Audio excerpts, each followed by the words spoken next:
भंडारा तो पहले दिन से यहाँ शुरू हो गया था। लगभग 5-6 हज़ार आदमियों से हम खाना खिलाते हैं रोज। आज 10 गांव से जाएंगे, आज 8 गांव से जाएंगे, आज 12 गांव से जाएंगे। बाजरा, मक्का, क्या चीज़ नहीं है किसान के पास। ये अनपढ़ किसान के साथ आंदोलन है, ये मेहनत कश और शिक्षित किसान का आंदोलन है। नमस्कार, न्यूज 18 इंडिया पर आपका स्वागत है। मैं हूं आपके साथ राहुल राणा। इस वक्त मैं मौजूद हूं दिल्ली के गाजीपुर बॉर्डर पर और पिछले 72 दिनों से किसान आंदोलन कर रहे हैं और लगातार 28 तारीख के बाद में जन समर्थन बढ़ता जा रहा है। जन सैलाब की तस्वीरें आप साफ तौर पर देख सकते हैं किस तरह से जन सैलाब बढ़ता जा रहा है और किसानों की जो संख्या है वो यहाँ दिन प्रतिदिन बढ़ती हुई दिखाई दे रही है। मेरे साथ बातचीत करने के लिए जो किसान हैं, यहाँ शामली के किसान हैं और कुछ मुजफ्फरनगर अलग अलग जगह से आए हुए हैं। आप लोग यहाँ भंडारा चला रहे हैं, लंगर चला रहे हैं किसानों के लिए सेवा भाव से। 72 दिन हो चुके हैं। 28 तारीख के बाद में अलग ही एक रंग देखने को मिला। तो आपको क्या लग रहा है कि अब आंदोलन किस ओर जाने जा रहा है? देखिए, आंदोलन तो पहले से ही सही दिशा में है, बहुत शांतिपूर्वक चल रहा है। और रही भंडारे की बात, भंडारा तो पहले दिन से यहाँ शुरू हो गया था। कंटिन्यू लगभग 65-68 दिन हमें भंडारा चलाते हुए हो चुके। देहात से, गांव में किसानों से सामग्री एकत्रित होने के बावजूद यहाँ पहुँचती है और फिर उसे तैयार करके भंडारे के रूप में खाना तैयार किया जाता है और फिर ये वितरण किया जाता है सभी किसानों के बीच में। तो अब जिस तरह से राकेश टिकैत जी का 28 तारीख में देखने को मिला था, उस वक्त के बाद में भीड़ बढ़ गई थी। एक समय ऐसा हुआ था कि लग रहा था कि आज रात में ये धरना खत्म हो जाएगा। तो आप लोग तो शुरू से डट रहे हैं, देख रहे हैं क्या हालात है, क्या स्थिति, सब आप समझ रहे हैं। इस तरह आप बैरिकेटेड यहाँ कर दी गई है, पूरी तरह से कटीले तार लगा दिए गए हैं जो पशुओं के लिए गाँव में खेतों में करते हैं किसान, आज वो किसानों के लिए देखने को मिल रहे हैं। देखिए, बाढ़बंदी पे किसान से कोई ज़्यादा फर्क इसलिए नहीं पड़ता कि दिल्ली जाने वाला कोई प्रोग्राम है नहीं। अब हमें नहीं मालूम सरकार ने ये क्यों किया है। हम तो ये मानते हैं कि भाई सरकार अपना काम कर रही है, हम अपना काम कर रही हैं। गतिरोध चलता रहता है, विचार चलते रहते हैं, विचारों पे प्रक्रिया होती रहती है। ये तो एक स्वाभाविक बात है। कभी स्टेटमेंट इधर से आता है और स्टेटमेंट क्या है, ये तो सीधी सीधी बात है। जब तक तीनों बिल वापस नहीं होते और एमएसपी पर कानून नहीं बनता, किसान यहाँ से जाने वाला नहीं है। कमज़ोर करने की कोशिश की जाती है आंदोलन को, ये सरकार की एक प्रक्रिया होती है। बाकी हमें इतना ज्ञान और इतनी समझ हो चुकी कि आंदोलन कमज़ोर नहीं होगा, यहाँ संख्या बल बढ़ता जाएगा। और ये सरकार भी देख रही है, आम आदमी भी देख रहा है और सभी इससे अवगत हैं और ये आंदोलन बढ़ता चला जाएगा। सरकार किसी गलतफहमी में ना रहे। जब तक ये तीनों बिल वापस नहीं होते और एमएसपी का कानून नहीं बनता, तब तक किसान यहाँ से वापस जाने वाला नहीं है। किसान वापस जाने के लिए तैयार नहीं है। लेकिन जो सेवा भाव आप लोगों के पास में दिखाई दे रही है, लंगर से हर रोज मुझे लग रहा है हजारों लोगों को आप लोग जो है यहाँ खाना भी खिलाते हैं और अपने आंदोलन को भी मजबूत कर रहे हैं। लगभग 5-6 हज़ार आदमियों से हम खाना खिलाते हैं रोज और शुरू से हमारा लंगर चल रहा है। गाँव से जो है इकट्ठा होकर राशन आवे। और जाने की बात तो ये है, जब तक ये 3 काले कानून वापस नहीं होंगे, हम घर वापस नहीं होंगे। बदस्तूर ये लंगर भी और ये धरना प्रदर्शन भी चलता रहेगा। और जी, मैं तो किसान भाइयों से निवेदन करता हूँ, ज़्यादा से ज़्यादा तादाद में यहाँ हमें सभी इस लड़ाई का हिस्सा बने। ये ऐतिहासिक लड़ाई है। मैं निवेदन करता हूँ वो सभी भाई यहाँ पर आवे। अच्छा, एक चीज़ ये बताइए कि लंगर में जो है हर रोज हजारों लोग यहाँ आते हैं, तो फंडिंग कैसे होती है, ये सोचते हैं? देखिए, ये शक शुबे की बात नहीं है। अनाज हमारे घरों में है, चावल हमारे घरों में है, दाल हमारे घरों में है, गुड़ और शक्कर हमारे घरों में है। हाँ, कुछ चीज़ें हमें जैसे डिस्पोजल बर्तन है वो ख़रीदने पड़ते हैं। उसके लिए गांव-गांव चंदा होता है और हर गांव में मिनिमम छोटे से छोटे गांव में हर हफ्ते 50,000 रुपये चंदा होता है, जिससे गैस के सिलेंडर भरे जाते हैं, हलवाई को पेमेंट किया जाता है। कुछ मसाले आदि अगर कम पड़ते हैं तो ख़रीद लिए जाते हैं।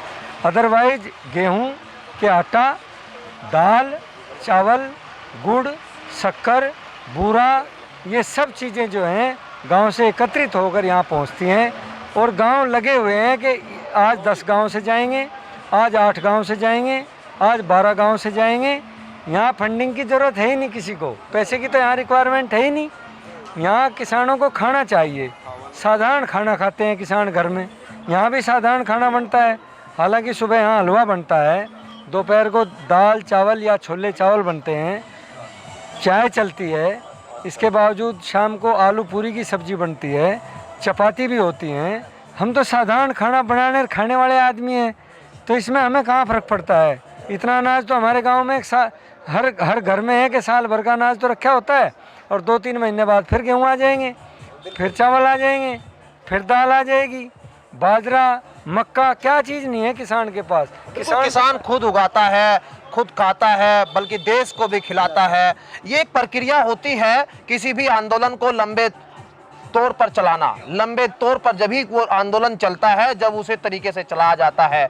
पूरी एक समाज, एक पूरा गांव, पूरे आम आदमी सभी एक दूसरे को इसमें सहयोग करते हैं, और जब जाकर जो है हजारों लोगों का यहाँ खाना तैयार होता है। कुछ और लोग भी मेरे साथ हैं, वो क्या सोचते हैं इसको लेकर, क्या जज्बा है आपके अंदर। 72 दिन हो गए आप लोगों को यहाँ। 72 दिन हो गए इस आधार पे कि किसान के आज जो बच्चे हैं, यंग जो हैं, वे भी डामाडोल है। क्या कारण है? ना तो नौकरी है, ना कुछ है, ना खेती में कुछ बच रहा है। आप किसी व्यापारी का अगर वो करते हैं तो उसको उसकी ट्रांजैक्शन पर उसकी लिमिट बना देते हैं। हमारे यहाँ जितनी हमारे सर्किल रेट है, सर्किल रेट से आपको अगर 2.5 लाख रुपए की सर्किल रेट है तो हमें 15,000 रुपये बैंक देता है पूरी ज़मीन रखने के बाद। हमारा भी व्यापारी की तरह 80% लोन कर दे, हमारे भी बेटे MBBS बन जाएंगे।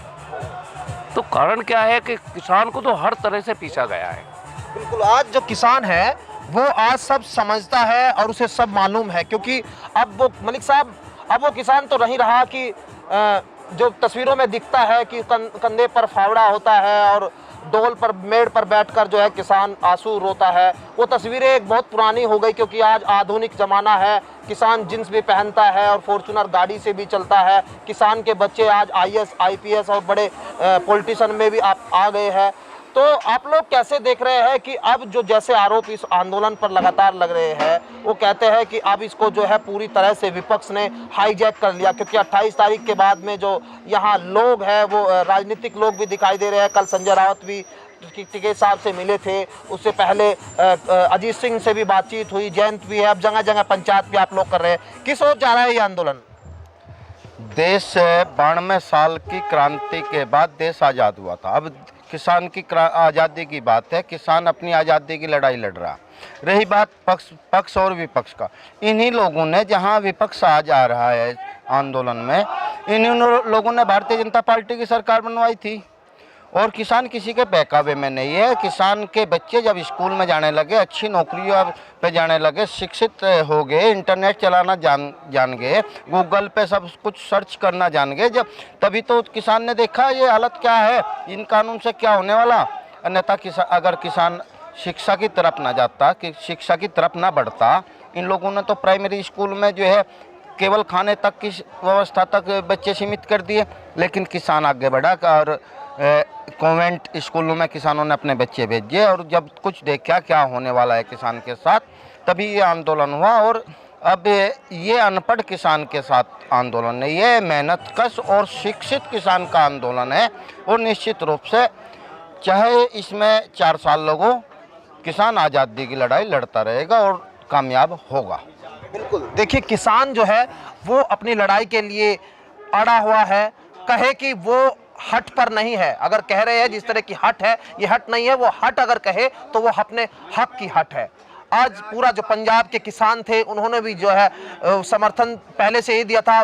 जो वकील है वो समर्थन में आ गए हैं, और कानून की जो बात की जा रही है कि उस कानून को किसानों को समझ में नहीं आ रहा, तो वो गलत है। किसानों की समझ में कानून भी आ रहा है, और किसान इसको भली भांति से समझ रहे हैं। और यहाँ जो 72 दिनों से किसान बैठा है, वो आज इस बात को पूरी तरह से समझ चुका है कि अगर आज वो यहाँ से हटेगा तो उसके बाद क्या अंजाम होगा। सरकार भले ही ये कह रही हो कि ये किसानों के हक में कानून है, लेकिन किसान इस बात को मानने के लिए कतई तैयार नहीं है।